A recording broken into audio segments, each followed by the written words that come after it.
what is a phone? What the definition of a phone changes every single day. Like, when's the right age to get a phone? I don't know, because by the time your kid gets to that age, a phone is a completely different thing spiritually. Like I'm saying, these things are like interacting with our souls in a deep level, and that's the problem with the internet, and that's the challenge obviously you guys have with young kids, is that, but it's like, yeah, good luck like having them like, when my kid's 9, he's not going to have an iPhone. Yeah, of course not, because it's going to be plugged into his head or whatever at that point, you know.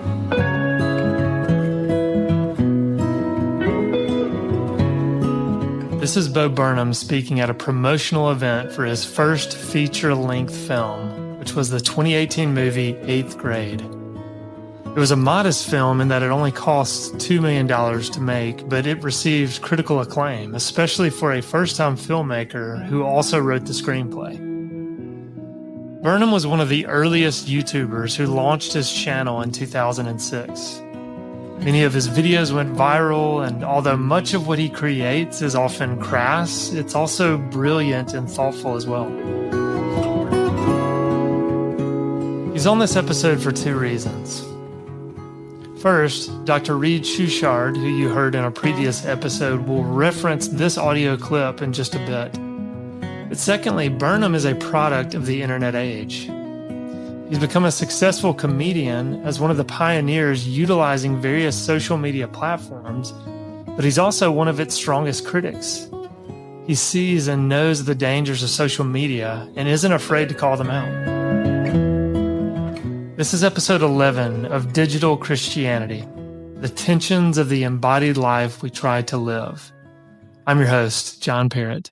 No, but truly, so like that's the really hard thing, is that, and even with formulating opinions or making art about the internet, by the time you take the time, and this is the problem about the internet in general, by the time you take the time that is needed to think about something, to articulate it, it is obsolete. Yeah. Kids are like walking through this like meta virtual reality world. It's not that they think the world in their phone is real. It's they think the world in the real world is virtual, and that this is actually just like a thing to be seen, and everything I'm doing is actually a performance that can be captured and looked back on at any moment. Yeah. And I'm not just living moments, I'm planning moments to look back on them. It's very, very strange and like heady.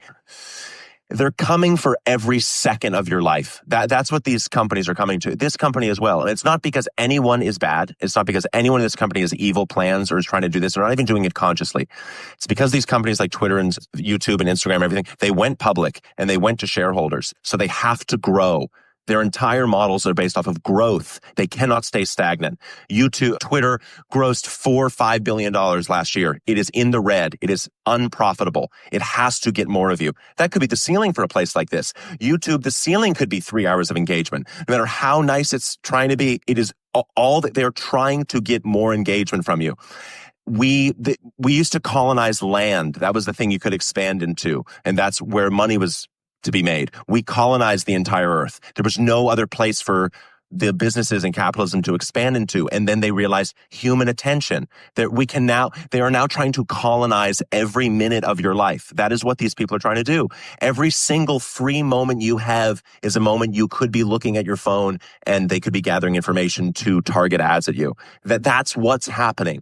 So like, as much as we can, have really good conversations and try to humanize the conversations, the like mechanism of the business is rolling towards that just because of the market. So like, it's coming. It's coming for every free second you have. These content creators are wrestling with these difficult questions of the sort of weird meta like hellscape that it is to be online. It's weird and it's complicated, and the kids know it and they sense it. That's why their memes are all ironic and detached and self-referential and 12 layers deep, because truth is completely dead to them and they know it. They look at the president, they look at the culture, like Coca-Cola commercials that are winking at them and smiling, and they go like, forget it, So like, I have no idea what's going to happen. Well, I might push back on Burnham's conclusion that no one is doing this because they are bad. He makes a lot of sense. In Burnham's words, they are colonizing our attention. Many have spoken and written about the attention capital of social media, which is why I've asked all of our guests about their relationship with their smartphone. Please understand that using the word relationship in reference to our smartphones is no mistake. Our smartphones are our deepest companions in many ways. Many of you listening to this give more attention to your phone than you do your spouse, your children, your friends. Sure, we often connect with those relationships through this very device, but we also neglect them as well. Here's Jen Pollock Michel again talking about her relationship with her phone. I think it's a wonderful question. And I've done a lot of work recently on encouraging, teaching people how to practice a rule of life, which it can be controversial. But I think let's just say the frame of it is, what do you want to make regular and intentional in your life? And what do you not want to make regular and intentional? So one of the things that's a kind of a rule for me is I'd never look at my phone in the first couple of hours of the day. I turn my alarm off. I used to leave it upstairs. I don't do that anymore because I have a daughter in France and I just, the time zones and sometimes I'll just want to know if she, I'll look at my text essentially in the morning, as soon as I wake up. And then other than that, I don't look at the news. I don't look at social media. I go straight to the same place I sit every morning. And because it's winter, I turn on the fireplace and I spend my first hour and a half of the day there. And that's also because I don't have young children and they're getting themselves ready. And, my mornings haven't always looked like that, but that's what they look like now. I have had so many intentional practices around social media that it is not really very much of a temptation for me anymore. I have it. I have Twitter. I have social media. I have Instagram. I have Facebook, which I can't even get into on my phone anymore. So I can only get into it on my computer. I would like to probably delete my Facebook account. I would say my orientation towards social media is I'm happy for people to try to reach out to me. There's a degree of availability that I do want to have. If I'm going to put words into the world and you want to try to find me and ask me something, but it's limited. I don't go out there and I'm not chatting about my life, and I can be very vulnerable in my writing, but it's always deliberate, and it's not, I don't pretend. Let's just say that. I don't pretend that you're my friend because you're not my friend, if you're following me on Instagram, you are following me on Instagram, and you're probably going to see a post from me once a month. I mean, I don't know. I even put something out on Monday and then I was like, oh, that picture didn't, whatever. It's fine. I don't care. Again, and then this could all sound like, wow, she's so, maybe it sounds like she's really dumb because this is not going to help her publishing, endeavors. True. But to me, I just feel like God always makes a way for things. If it's not going to be a book, if it's not going to be another book, I can be sad about it. I can sometimes wonder if I'm not doing what I'm supposed to be doing. Why can't I just get with the program? What everybody else is doing. I had somebody tell me once, this was before I got Instagram. I was kind of late to Instagram. And she was like, well, if you're not on Instagram, it's like you don't exist.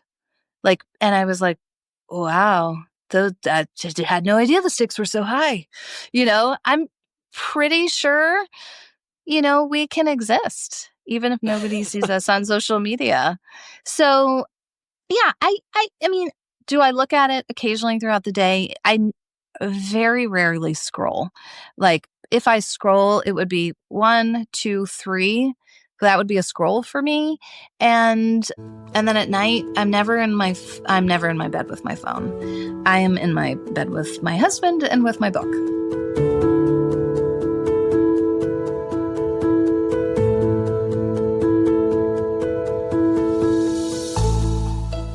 I love how Jen talks about the start of each day and how vitally important it is in reference to our phones and social media. Well, I wanted to, tell the young people to go touch grass, which is the best internet advice you'll get about getting off the internet. But I wanted to put meat on the bones of, well, what does that actually mean? And what should I do? What could I do? And what is a reasonable hierarchy of values through which to look at, my possible life choices and what is worth doing? This is Dr. Schuchardt talking about what he hopes to accomplish with his chapter in the book, Scrolling Ourselves to Death. Starting with the Thessalonians' advice to make it your ambition to lead a quiet life and work with your hands and be dependent on no one. That's actually remarkably good advice in 2024, to be self-employed, to make things by hand. Look at the Montana Knife Company. You didn't get their last knife because it sold out within an hour. And what's their selling point? Their selling point is it's made by hand. That's it. And they're selling a $50 knife for $350 because of that one fact. And you look around and boy, there's a same with the explosion in like craft brewery or distilleries, that anything that's made by hand and has the human touch to it, it has this premium cultural value as well as attendant economic value. And it also means you're actually your own boss, right? It actually means you can't be canceled if somebody doesn't like what you think or how you said it, or, what flavor of fashion or trend you did or didn't follow to their liking. So I wanted it to be like, here's some time-tested, true things one does with one's life. Be fruitful and multiply. Go tell the gospel and go tell all nations. The from the Old Testament to the New Testament, there are a couple of imperative declarations that Scripture gives us that are still A, on the list, and B, still worth doing and still very effective and impactful in the kingdom. And so I just wanted to kind of put that out in a sort of easily readable form that would sort of remind, the comedian Bo Burnham? Oh, yes. Okay, well, he makes a good point in one of his talks about how, this is what McLuhan would call the reversal of the overheated medium, or what Malcolm Gladwell would call the tipping point. That kids aren't spending 5 hours a day in the virtual world and then entering reality. They're entering reality for 5 hours a day and then perceiving the non-virtual world as the fake one. In other words, the flip has happened, where, the classroom setting or the dining table setting or the, commute to school, that's like the boring part of their daily life that is RL and is just kind of like really low production values and really dull and really boring. And so real life happens with these high intensity, high emotional impact, high visual, high clarity, high definition virtual moments on screen. And if you're spending 10, almost 11 hours a day on a screen, right, reality can get kind of dull. So I'm trying to sort of remind the reader that actually reality is the place where the virtual is a subset of, and reality is actually a pretty wonderful place if you figure out how to live in it, manage it, and move through it in a way that's actually effective, which is harder and harder to do given the takeover by the virtual. And yet still the world God made is not, an optional, thing that you can opt out of. So it's a sort of, Ellul said his writing was a call to the sleeper to awake. And I think there's a sense in which, the kid that's on his smartphone or on a screen for 11 hours a day, he's very much asleep and not consciously aware of what he's doing, because he's not aware that what he's doing actually includes a long list of things he's not doing that he probably ought to be doing at some point. And so the whole, drama of failure to launch for young men is almost exclusively tied to, screen usage. And well, why would I commit to some sort of difficult, inconvenient personal responsibility and shouldering of a burden that I could just avoid by staying on TikTok or watching and playing games or, doing it, having a whole opt-out life. And so to try to remind the young that actually life is pretty worth living if you actually go ahead and live it, and pretty satisfying, and actually far more satisfying than getting a couple of likes on, social media platform. So that's what I was trying to do.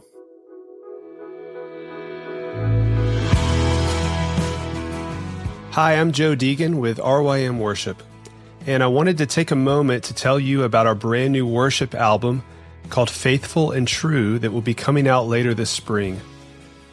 RYM Worship exists to serve the church and to help provide music for youth groups to listen to and sing together. And we are very excited for the opportunity to share more music with you. This album will consist of 5 familiar hymns and worship songs, as well as 5 original songs that I've written over the past couple years. And per usual, we will be posting all the chord charts on RYM's website for free so that anyone can go and play these songs. So we hope that this music is a blessing to you, and we are excited to share it with you very soon. So stay tuned.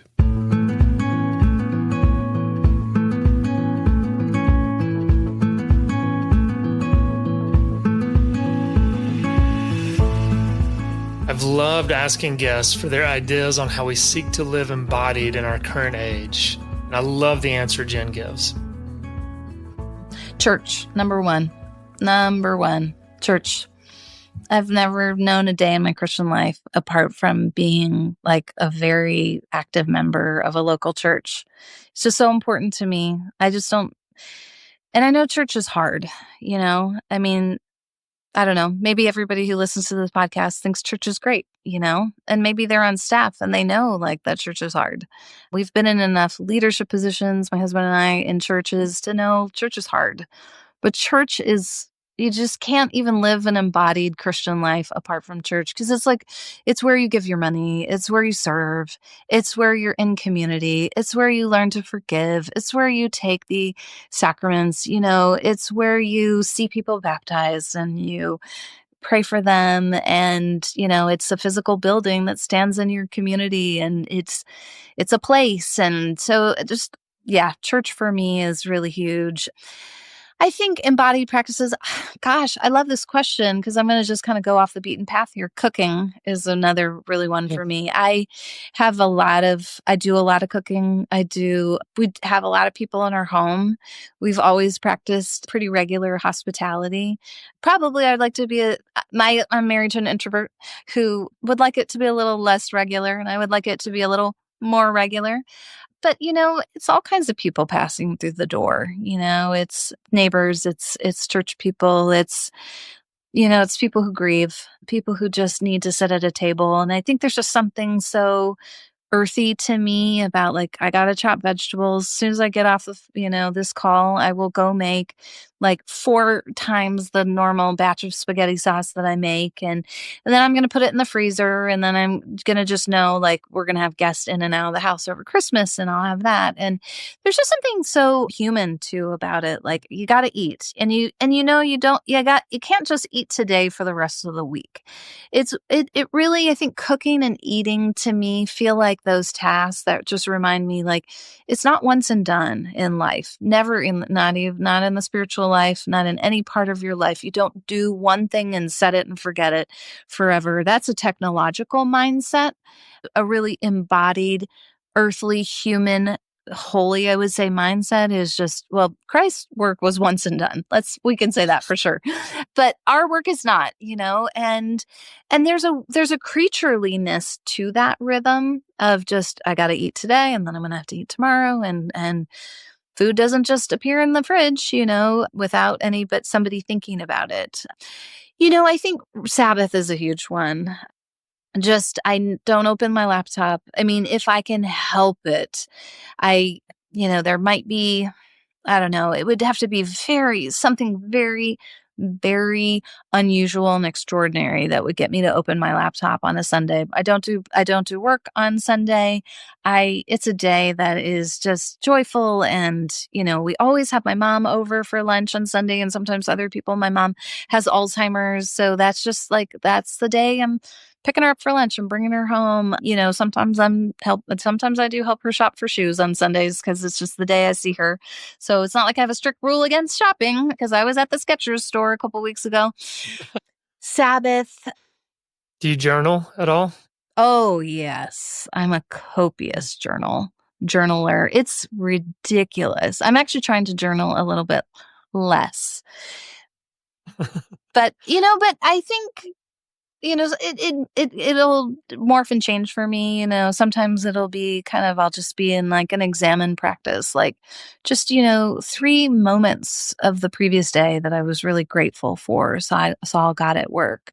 This week, I'm like, I'm just going to also be like, Lord, I need you and just, it's a way to grab my own attention, help me to focus. I read Justin Whitmell Early's The Common Rule, and he talks about getting on your knees to pray the Lord's Prayer. I won't say that it's a daily practice for me, but it's something that I'm trying to make more regular because I was in my discipleship group. I have a discipleship group too. I'm mentoring young women in my church with a friend, and one of the young women brought up Ephesians 3. I bow my knees before the Father, after from whom every family on heaven and earth are named. And I thought, ooh, I don't bow my knees enough, like literally bow my knees. So yeah, that may be one too. Jen's emphasis on the local church is excellent. And I love how she didn't even hesitate to give the answer of the embodied practice of church attendance.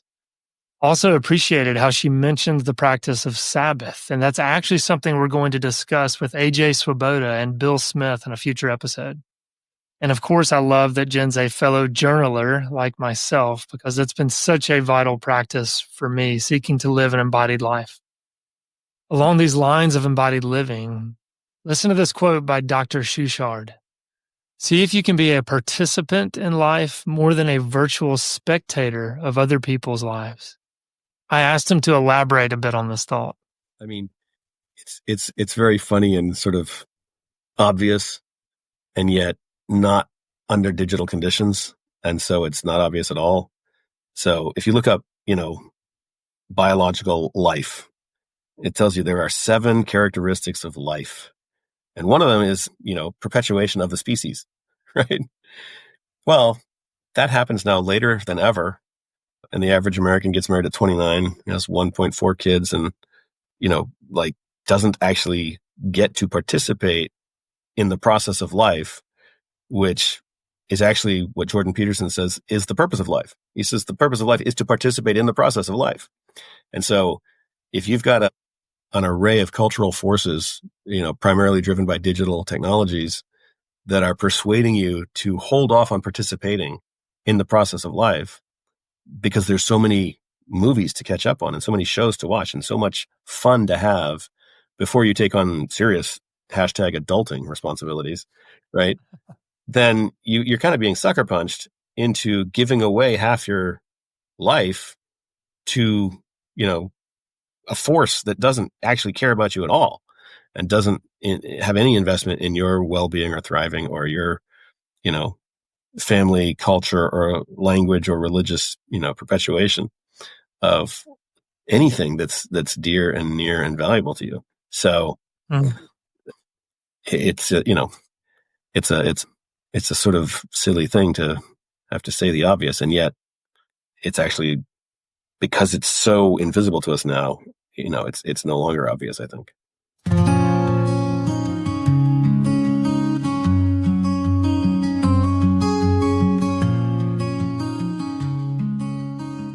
At the risk of offending the other contributors to the book Scrolling Ourselves to Death, Dr. Schuchart's chapter might have been my favorite, and I think much of that is due to the countercultural lifestyle he seeks to live. Although some of you listening will no doubt label it as extreme, you can't help but admire the lengths he goes to in order to live out an experiment, which gives him deeper perspective on what he's seeking to teach his students and us. In order to understand what I'm saying, listen to his answer to the question, what's your relationship to your smartphone? I hate my smartphone so much that I don't have one. I've actually... I was wondering if that was going to be the answer. I have actually never had one.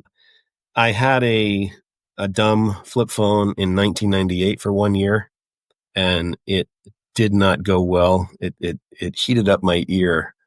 And I was too sensitive to be able to, I didn't trust it. And then in 2005, when I was working in Switzerland, I had a dumb phone for the purposes of communicating in and around mountaintops and mountain ranges. And I used it mostly to communicate with students because I was faculty advisor to various clubs. But after that, I never had a phone. So when I got back to the States in 2006, smartphone was introduced, the iPhone in 2007. I never got one. And right now I still, it's 2024, and to not have a smartphone, it seems almost like that should be illegal. And the truth is, it's a bit of a social experiment. Neil Postman never had a computer, and he only sent one email in his lifetime, which I included in that chapter. And I'm trying a similar experiment. I'm trying to see how long can I go without a smartphone before either the culture or my employer or the government tells me it's not optional anymore. You have to have it. And I'm quite certain that moment will come. I just don't know, will it be the market, the church, or the state that dictates this to me? And that'll be an interesting answer because, most people aren't aware that right now, if you're not Amish, you're not actually allowed to not have electricity. If you decide, you know what, electricity is a waste of time and takes up too much of my annual budget, and we're going to live like the Amish and just live off the grid, and you unplug yourself and you tell the power company to cut you off, it'll be about 30 days before the Division of Youth and Family Services comes and takes your children from you for neglect and abuse, because if you turn off the electricity, you clearly don't have refrigeration and heat, and therefore you're abusing your children. So technology comes into a culture as a sort of elite tool or toy for the privileged, and then it becomes democratized and it becomes a right to everybody, and then it becomes an obligation. And so, it's already the case that you can get a smartphone at a welfare office. They'll give it to you for free. I don't know if they'll pay for the monthly service fee, but I do expect probably in the next 20 years that it'll be almost impossible to function in the world without a smartphone. Right now, there's already areas of certain cities where you can't park unless you have an app to pay for the parking meter on your smartphone. Mm-hmm. So that's just inconvenient. You just have to park further away.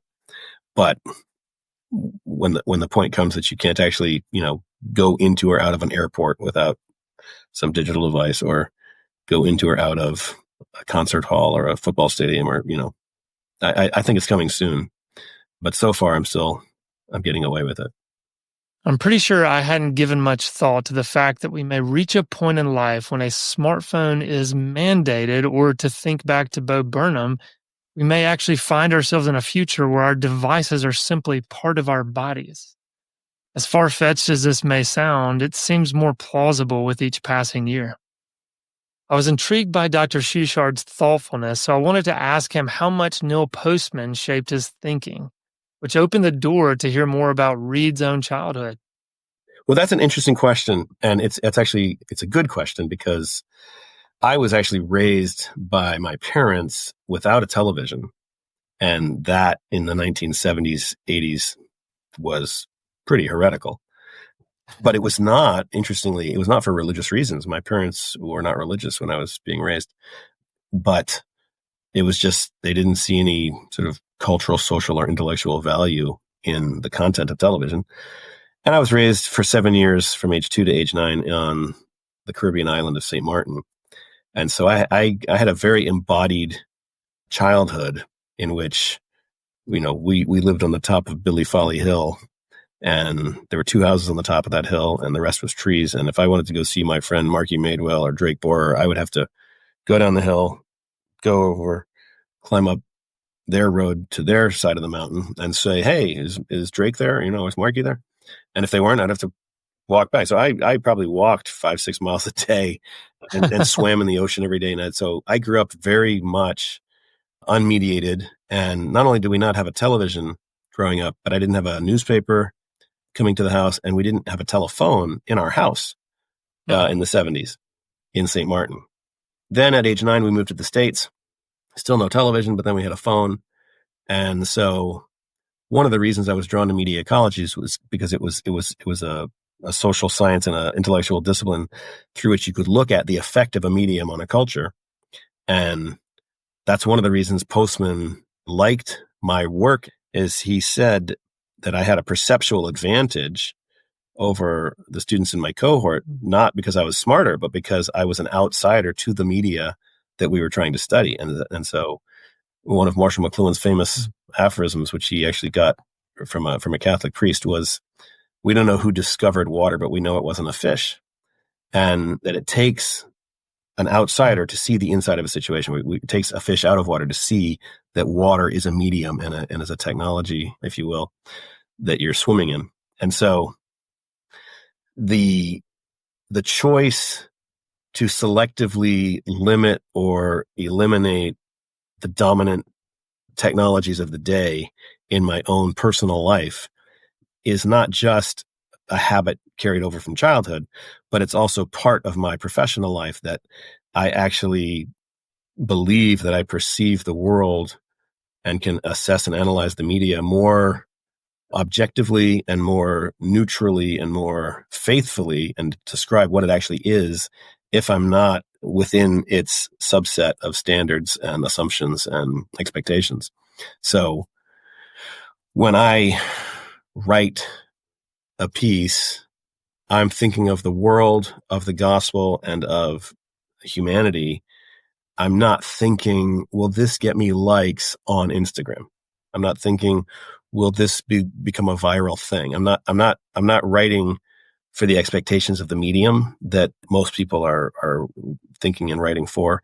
And that's why it's always a surprise to me when anything that I say is, seen as interesting, valuable, or relevant, because I'm such a, old fashioned, I might as well be Amish from my students' point of view, I'm a very old fashioned guy that's, from their point of view, almost completely out of touch with what's actually happening. And my argument is, no, I'm I'm out of touch with it, so that when I look at it, I can see what it is. And that's always a delicate balancing act, because I'm constantly, finding out something 6 minutes to 6 months too late. And it's always funny for my students when they catch me saying a phrase that they haven't said in 6 to 12 months. And they're like, "Oh, Professor, nobody says that anymore." I said, "Oh, sorry." They're very, very self-conscious about using the right, proper, lingo of the day or of the minute.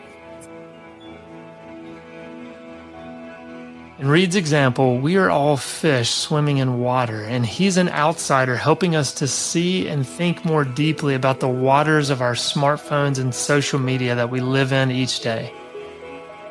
Agree or disagree about some of his conclusions, but he's a voice that can help us think more wisely about this digital age.